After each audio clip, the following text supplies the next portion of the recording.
Yo, salute, salute. Got an exclusive for y'all. Y'all make sure y'all subscribe, hit the notification bell, share this on Facebook and Twitter for me. Got Hynaken in the building. Also, if you already subscribed to the channel, just to make sure we get out this shadow ban, go ahead and unsubscribe, subscribe again, and hit that notification bell. You'll start getting your notifications, gang. Let's get it. But the thing about it is, all these people that don't like us, they don't know that they really come from us. Give me 1 second. Yeah, that shit was that.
And it goes viral, more or less. That's the best description I can give. You know, I've done a lot of sit downs with a lot of influential people over the past decade.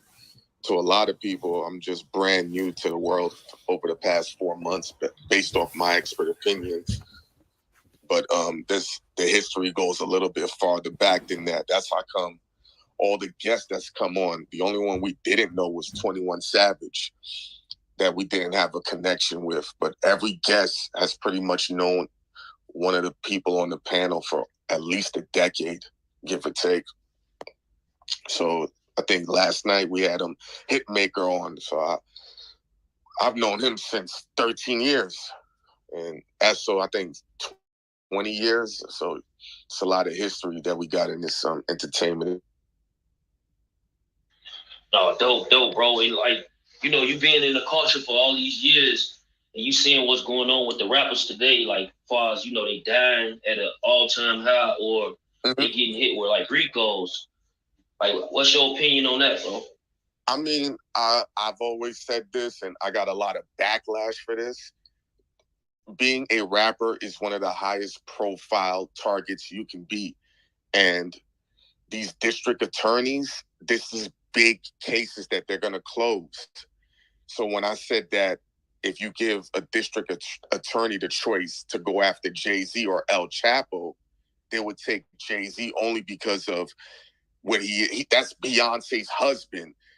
I'm not trying to minimize what El Chapo has done, but we have to know the profile and the power and the visibility we have across the world, from how we influence culture in Japan, London, Sweden, Norway, things of that nature.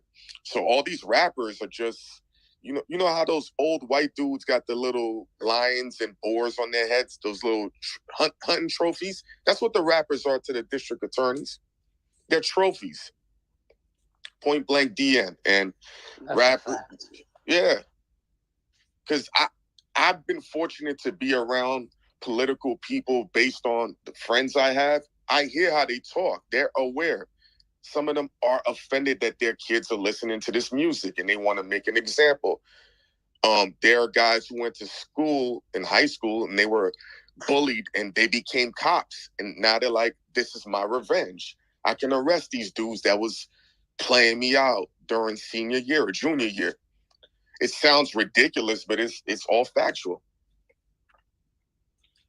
You know, so, and the rappers also gotta know you're telling on yourself. A lot of people make detectives just by watching World Star videos. You got to be a little bit more clever in how you distribute your information in your music. Because it's one of the things when we sat with Hitmaker the other night said was hip hop had such an effect on his life that both his parents are multi-millionaires, and he decided to leave the comfort of having multi-millionaire parents to go sell crack because of the influence of the music. So, and attention's the new currency. It's a whole cluster of things going on, along with the violence and having to live up to your raps, more or less, if you tie it in a bow of why all these indictments are coming down, in my personal perspective and insight of being around other individuals. Dope. But like, we had like a discussion, like it was, you know, a lot of people was blaming it on the rappers, like as far as their lyrics. And, you know, in the past, rappers have used, you know, lyrics. They have said different things when it came to hip hop in regards to maybe criminal activity. Do you think, like, because like people been doing it for years, like it's been going on for like 30 years, but people been doing this and nothing happens, and now you got this generation where they've been like extremely targeted. Like, what you say about that? I mean, you got to understand, I was with a real estate dude, right? He's made millions off of real estate, and he's entered into the entertainment industry. So I'm going to go a little bit around, but I'm going to tie this up quickly.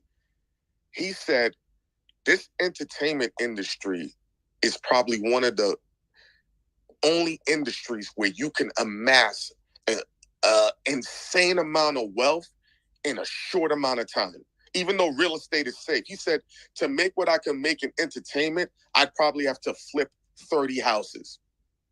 So I say that to say, you got these young dudes who's not going to school who are making millions, and older gentlemen are gaining animosity. Now they're targeting it. And along too, these rappers are living up to the lyrics. So it's a perfect storm. You're living up to the lyrics, and you're infuriating people who have the power to, you know, hold your lyrics against you. And that's what's happening, because people been talking crazy on music since the beginning of time, before there was a tune and we were using a spoken word. Now, all of a sudden, within the past 20 years, only the black dudes or the young black guys are really getting it off. Come on now.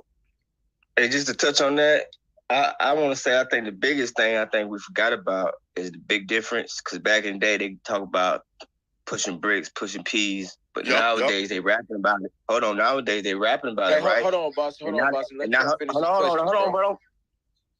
Hello? Yeah, hold on, Hynaken, 1 second.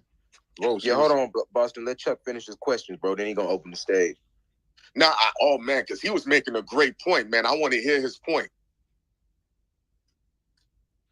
Florida, go ahead.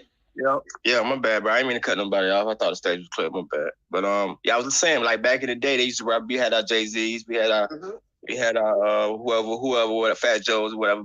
But nowadays, right, we got our thing. We got our same guys, right? But now we got social media.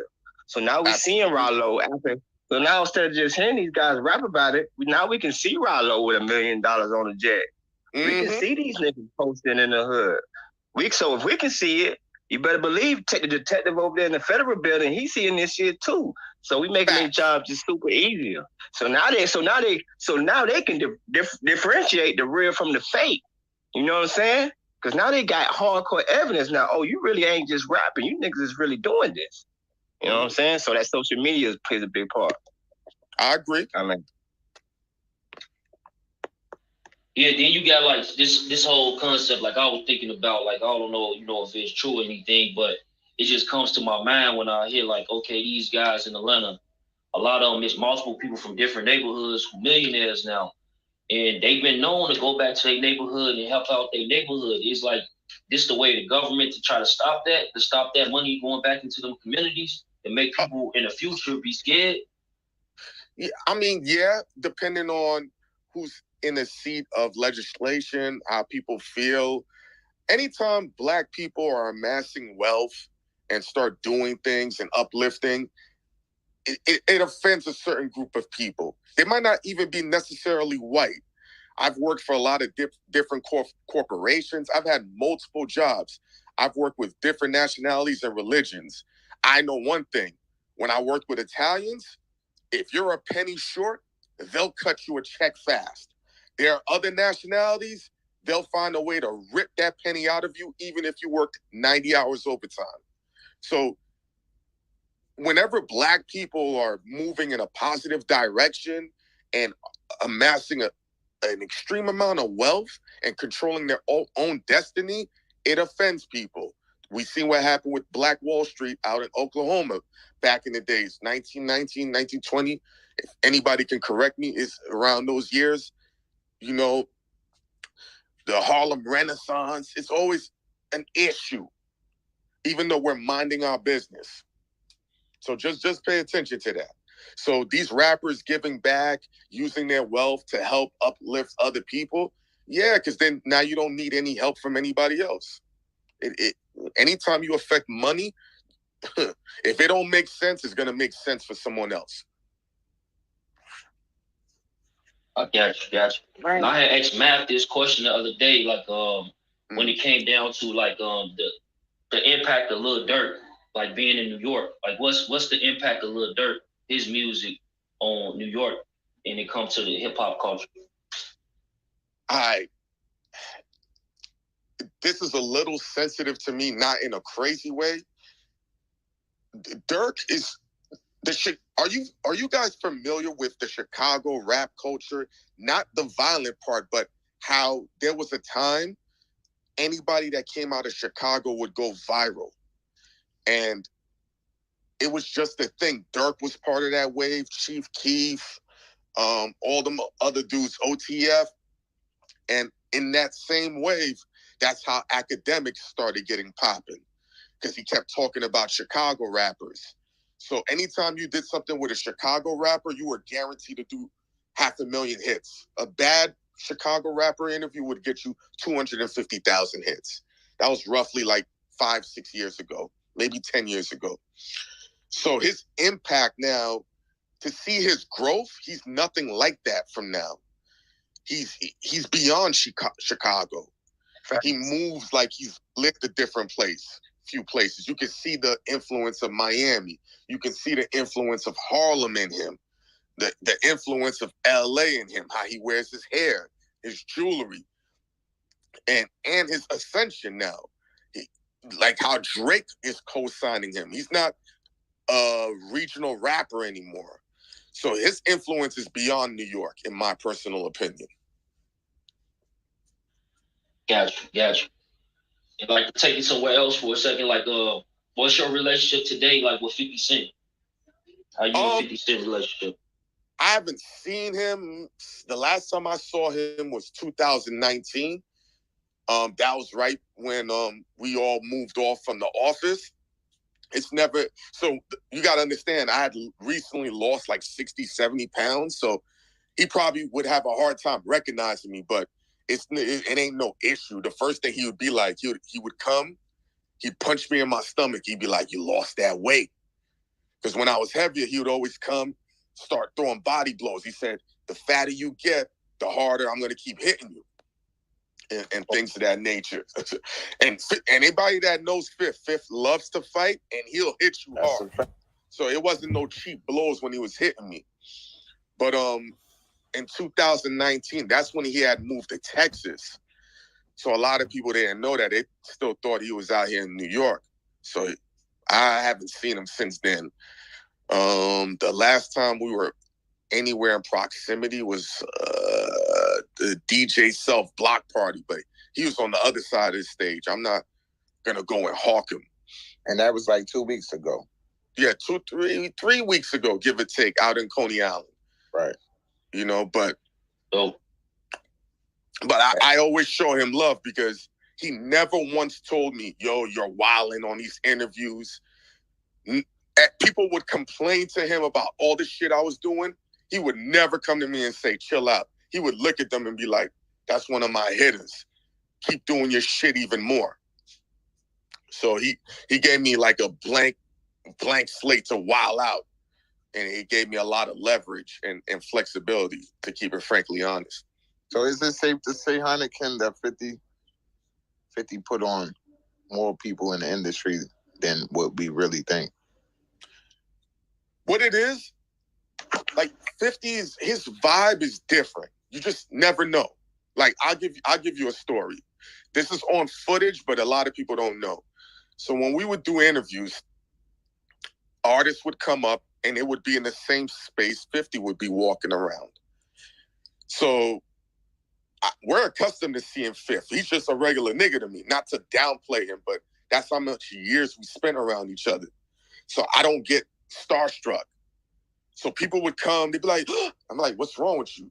It's like, it's him. I'm like, who?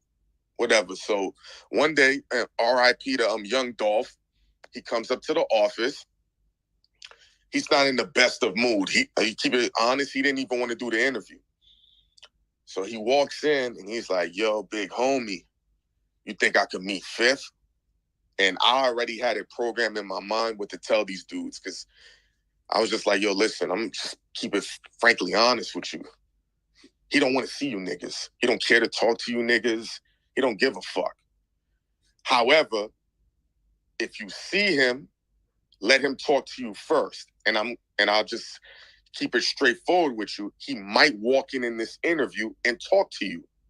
But overall, he doesn't give a fuck to see you. And he was upset. And he was going to walk out the interview, but he's like, yo, you was so real with it, I'm going to do the interview. And sure enough, Fifth walks in. All of a sudden, he turned into a fan. And this is all on footage. Everything I'm saying, word for word, is on footage. And you see Fifth sit down, and he looks at Dolph, and he says, I don't normally do this. And he points to me. He'll tell you, I don't want to see you niggas, but I fuck with you. So to go around, Fifth will do things for niggas, and you'll never know. So he might have helped out 1,000 people, and only 300 of them know. He might have placed a call to a TV company and say, that's my man's, give him a show. And if you don't, I'm going to put a show during your time slot so I can crush your ratings so your bottom dollar line ain't going to win. So that's how he maneuvers. That's how he plays. So he might have put a whole shit ton of people on, and I can't even give you a number. That's dope. Mm-hmm. What's like? How did you like get on the show with Math Hoffa? How did that come about? It's a full circle. Like I met Math, when did I meet him? 2008. So his manager at the time, I did an interview with one of his artists. And I was on fire at that time. I had links to World Star. So anybody that needed a buzz to get put on, they had to go through me. This is all documented. I'm not trying to come off funny. It's just to give you how the dynamic worked. So Math came on. We kicked it off. And then, after the interview was done, he was just showing me how he's always been proud of his kids. So he was showing me how his son was on the honor roll, super genius. And we would just keep running into each other. And the dudes that were shooting all my interviews, they also shot music videos. So all the early Math, Hoffa, World Star videos, that came through us as well.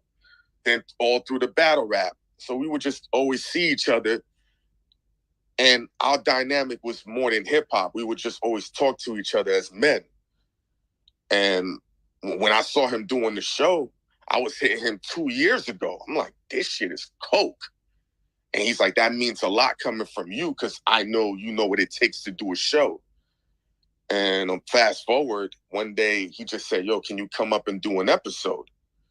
And I already had a lot of chemistry with him from doing multiple interviews. And he's seen all the work I've done with, from the porn stars to the rappers to the athletes. So it was a seamless transition. But I'm cutting 10 years out just to make it make sense for the people listening.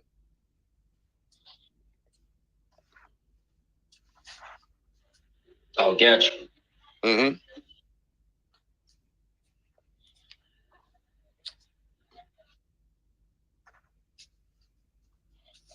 Hey, yo, Hynaken. Yeah. So you wasn't able to hear Mav interview on with Big Chuck on Clubhouse? Nah, I didn't get a chance to listen to it. Do y'all mind to run that back? Because this will be his first time hearing it, and we could probably get his opinion on it. I mean, is it like a part, or are you trying to run the whole thing? Yeah, it's a part. All right, You got a part. Yeah. I could Hey, do Jess. that. Oh, I was gonna say, yo, y'all can follow Hynaken, and Hynaken tell him how to get at you too while we waiting for the video. Yeah, best place to catch me is on IG, Instagram, Hynaken. Once again, Hynaken. And he do respond like he on his shit every day. He interact with everybody. He real. Yeah, unless you start asking me some ridiculousness like, yo, can 50 give me a record deal and all my 1,000 niggas? No, sir. No. But then again, I've seen 50 talk to niggas that I was like, he had no business talking to these type of niggas. I just keep it frankly honest. But Fifth is the type of dude, he'll see a mega rapper and ignore him, but see a street nigga with 300 followers and show him love. I'll keep it honest. Like, I've seen him do that multiple times. And it always fucked with me, but I said, hey, that's why he a superstar. Right. Yo, Hynaken, what is you did like 5,000 interviews. What's your best interview, bro? Who's the best person for you to interview? Like, I got to give you a list because it's you're talking about 15 years of lit people. So give me a top three. I'm just going to give you names for people to reference. Ebro, when I did the interview with Ebro for This Is 50, that was legendary. 50, when he was talking about Rick Ross's album sales, iconic. Anything with DJ Who Kid, amazing. Angela Yee, amazing. I did a couple of interviews with Charlemagne after I got caught up in a shootout. So my arm is broken. Those were good interviews. Who else? It's so many. Rappers. I did a good one with Young Jeezy. Oh, bro, I'm probably forgetting 90 famous people, yo. You can see in my profile, Tommy from Love and Hip Hop. That was a good one. She was talking spicy. Trina, Cardi B was my first Cardi B interview was good. The second one was okay. She always shows love. Man, it's a whole plethora. It's a whole plethora. Some of them is gonna land, and you'll see. Right. And let me ask you this: like with the recent comments that Irv Gotti, said in regards to Ashanti, how you feel about that situation? Yeah, hello. Yeah, I said with the recent comments that Irv Gotti made about Ashanti, how you feel about that situation? I usually don't like speaking on Irv Gotti, but for the sake of you guys, I'll say this. From my perspective, it looks like he's still in love with her. It looks like if given the opportunity, and she said, hey, Irv, I want you back in my life, he's full throttle in her box immediately. Him ragdolling her and dragging her is weird because I don't know any guy that's okay with that. We've been around guys that open their mouth and, that's par for the course, whatever. I'm not saying it's right, but how he's going about it, I've never seen any type of fuckery like that before. Talking about, yo, I gave you this great sex and I inspired this song. I'm like, bro. And mind you, I'm in the media. I like great stories. I've said wild shit, and I might end up saying some wilder shit than what he's saying sometime in the future. I get it, but that right there, I just don't get why no one's telling him behind the scenes, like, bro, you wildin'. Irv's still high on that ecstasy, man, from the 90s. Allegedly. Hey, bro, you don't think John I'm ready whenever you guys are, Chuck. You don't think John Roosh should have said something to him? He's sitting right next to him. Why he's saying this crazy shit? It's. I mean, it's tough. They've been rocking with each other since 1991, and that would mean that he could say something more. But I think there's nothing Ja Rule can say where it doesn't backfire either way. If you get what I'm saying. Now, whatever because they are not the. I'm sorry to cut you off. No, go for it.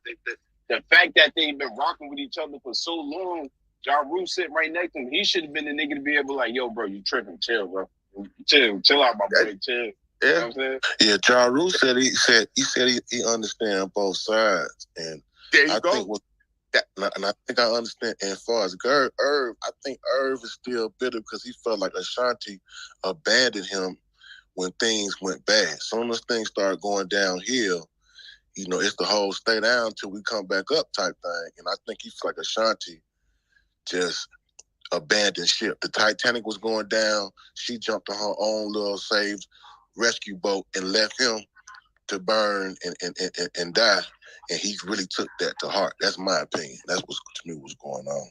That we can add that to the recipe. You know, I've been fortunate to be around so many different types of personalities that there's certain things I pinpoint. He just enjoyed that Ashanti box. He enjoyed that Ashanti loving. When I see him talking, he misses it. He's probably never found a better girl than her, and he wants it back. Every woman that's probably watching that is like, yeah, he wants her back. You know, most dudes, this is 20 years, my nigga. Move on. Move on. Come on. Yeah, I think he just bit. I don't think he wanted back. I wouldn't say I'll still be talking about it, but any little chick I done had that left me when things went bad, I feel some type of way about him. I done had situations where I was the man in the hood. As soon as I caught a case, my car got took, shit like that. I couldn't even get my girl to take me to court, and I took it personally. I believe Irv Gotti knew what he did, man. He knew what he was doing. He knew it was gonna go viral. He knew it was gonna be the talk. He got all this stuff going up. I think that was more like, I'm gonna turn it up right quick. You know what I mean? Marketing. It was marketing. Straight. Yeah. Yo, hold on. Can I say something real quick? I keep hearing you say, hold on. I keep hearing people say Ashanti left when, you know, the whole Fed shit had got or whatever. But correct me if I'm wrong. Wasn't Irv Gotti married when he was fucking with Ashanti? Well, she knew that though. I heard that he was separated. I'm saying so. Hold on. Let him answer, bro. All right, go ahead. No, I'm just saying I heard he was separated.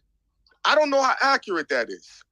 Because, you know, when it comes to documents and paperwork and things of that nature, you got to be specific. So he might have been on his way to being separated, you know? Because think about it. Midnight is technically the morning.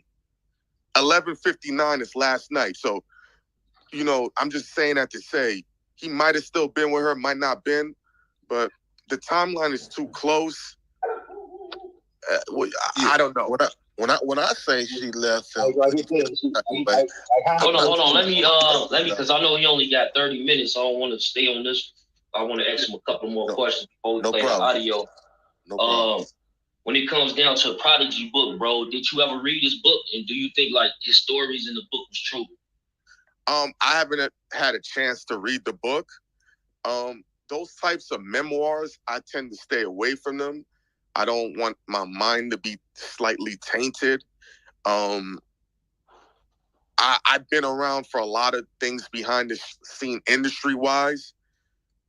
So I don't try to engage in those type of stories too much, because then it makes me look at people a certain way, whether it's the storyteller or the person who's the story being told about. And I'm not saying my mind will be influenced. It'll be more of, I know the inside track. So what are you doing? Trying to sell books? All right, cool. You need the bread, whatever. Because I've seen people remix a story for the sake of their own benefit, and the whole industry and the whole world believed it. And I'm like, that's not true. And people are like, oh, you're a hater. Rah, rah, rah. Like right now with the Clark Kent interview, people are upset that he said he introduced Jay-Z to Biggie. Because the rumor or the urban legend is, you know, Big and Jay met in high school. But if you take their age ranges, things of that nature, does it really add up like that? So everybody's like, Clark's a liar. I'm like, why would Clark can't lie? Like, if he lied, Jay-Z would be like, he's a liar. And Jay-Z's not going to call Clark Kent a liar. So that's why I'm very tricky with reading books and things like that when it comes to speaking on people. So, I didn't read it. I heard some of the excerpts. I was just like, all right, cool, whatever. Go for it. Prodigy was cool with me. I never had an issue with him. Good, solid dude.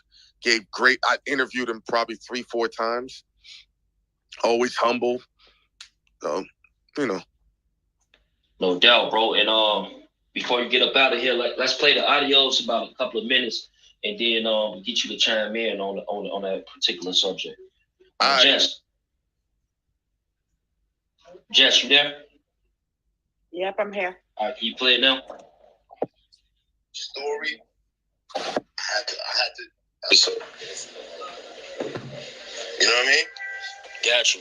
And like back to the battle rap though, like Loaded Lux, that was take it back up too, like where people was asking. Honestly, once I talked to him and I learned about his story. Take it back to the beginning. And I learned about his story. We had to shoot an episode. You know what I mean? Got you. And like back to the battle rap though, like Loaded Lux, that was a topic that came up too, like where people was asking, would you battle Loaded Lux? Hey, hold on, Jess. Hey, Jess, it's the audio you playing up top? Play the one that's up top. Yeah, that's the one I'm playing. The one that's up top? Hold on. Oh, it's the YFN Lucci. You should start off with the Young Thug.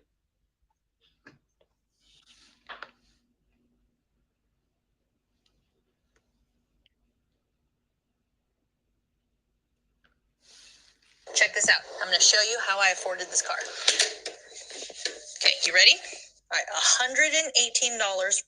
Hey, I know that, like, hey, Map, I noticed you asked 21 Savage that question about, like, the YSL RICOs, like, the YFN RICOs, like, different RICOs going through hip-hop. You think that hip-hop artists are being targeted at this point? They always been. They always been, bro. Like, keep it real. You know what I mean? Why wasn't Tupac or Biggie's murderer found? Like, there's always been something there, you know what I mean? And they just figured out more, clever ways to do it. Now, when I battled Geechee Gotti in Cali, I tried to warn niggas about all this shit because I saw it going down. In New York City, they set it off with, Tekashi, Casanova, Bobby Shmurda, like, all that shit was the RICO shit. I don't even know if people know, but all that shit was part of that whole RICO situation. And there's a Clean Neighborhood Act where they classify gang members as terrorists. So if you out there, especially a lot of niggas on Clubhouse, if you out there gang banging on Clubhouse, if you letting niggas know that you a gang member or whatever, hey, the U.S. government now considers you a terrorist. You know how they treat terrorists, my nigga. Guantanamo Bay all day long. This is where we headed now. So I don't know. I told this nigga, I battled him, I broke it all down. I told niggas the shit was coming. Peace, how you doing, sir? All right, good look. Yeah. Salute.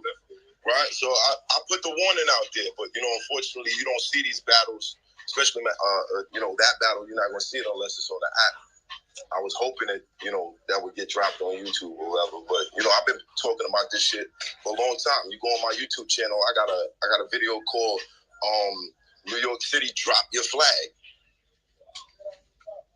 Like, come on, man. We gotta work smart out here, man. These niggas out here doing stupid shit.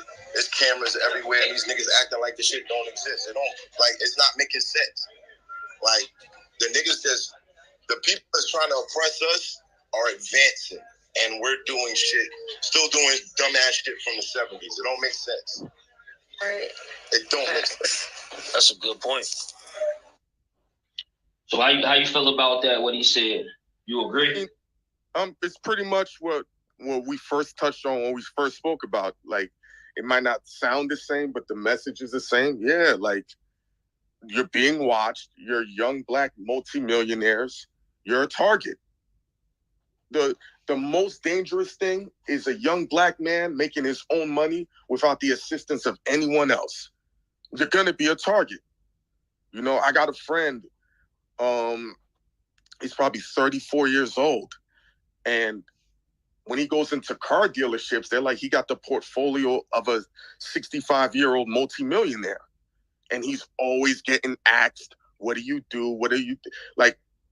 I'll probably tell this story when I go to do the next episode of My Expert Opinion, but I got racially profiled by a rich white lady because she couldn't understand how I was sitting courtside.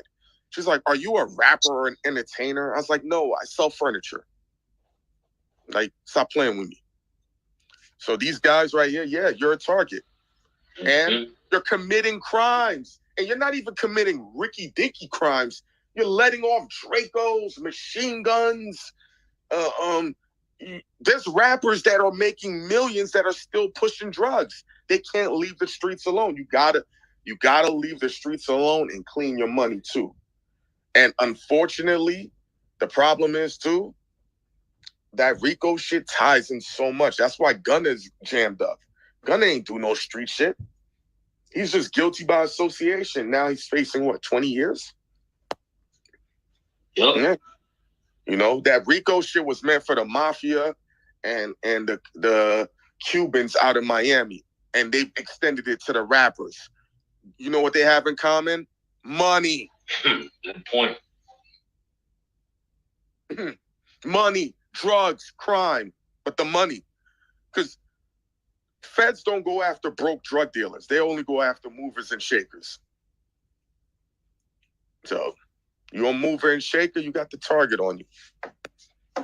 I agree with everything Mav said. So, find a better way to finesse, find a better way to clean up your money, find a better way to not put all your activities on camera. And, you know, you'll be straight. Oh, salute. Hey, bro, can you give us a drop? Can you shout out Death of the Cloud Chaser? Hold on. Death of the Clout Chaser? Yeah. Yo, they call me Hynaken. Whoa. I'm rocking with Death of the Clout Chaser. Yo, cut that clout chasing out. It'll only last for 39 seconds. After that, you still gotta be a real nigga. Death of the Clout Chaser. Who rock with them? Salute, bro. Salute. I appreciate that, bro. We appreciate you coming through for sure, bro, giving us your time. All right.